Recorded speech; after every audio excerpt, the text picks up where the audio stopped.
यारिया तो मामा बिल्लो सचनी तू हौली हौली नचनी तू हौली हौली नचनी एवें तोड़ के ना बैठनी तू लकनी तू हौली हौली नचनी तू हौली हौली नचनी। সিদ্ধার্থ মালহোত্রার মহিলা অনুরাগীর সংখ্যা কম নয়। অভিনয়ের পাশাপাশি তার সৌন্দর্যে কুপোকাত তারা। যদিও কিয়ারা আডবাণীর সঙ্গে বিয়ের পর কাপল গোলও তৈরি করেছেন তিনি, কিন্তু স্ত্রী কিয়ারা থাকতেও কি করে বসলেন সিদ্ধার্থ? নিজের বাহুবন্ধনে নিলেন এক অন্য নারীকে, এমন ভিডিওই এখন নেট দুনিয়ায় ভাইরাল। সিদ্ধার্থ পরনে কালো রঙের ডিজাইনার ব্লেজার ও প্যান্ট, আর সেই নারী তথা মডেল অ্যালিশিয়ার পরনে রূপালী গাউন। তিনি সিদ্ধার্থের ব্লেজারের কলার টেনে ধরেন।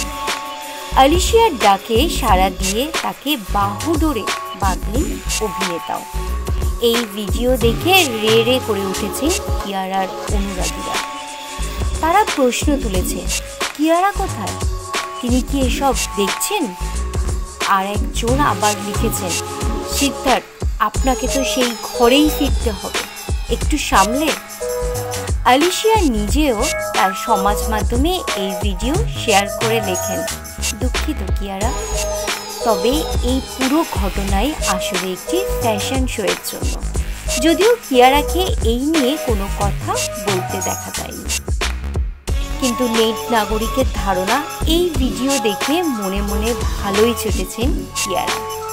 উল্লেখ্য, সিদ্ধার্থকে শেষ দেখা গিয়েছে যোদ্ধা নামে একটি ছবি ও ইন্ডিয়ান পুলিশ ফোর্স নামে একটি ওয়েব সিরিজে। অন্যদিকে কিয়ারাকে শেষ দেখা গিয়েছে সত্য প্রেম কি কথা ছবিতে। 2023-এর 7 ফেব্রুয়ারি সিদ্ধার্থ ও কিয়ারা গাঁটছড়া বেঁধেছিলেন। শেরশাহ ছবিতে তাদের জুটি বাঁধতে দেখা গিয়েছিল।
আমাদের সম্প্রচারিত খবর যদি আপনাদের ভালো লেগে থাকে তাহলে সাবস্ক্রাইব করতে ভুলবেন না।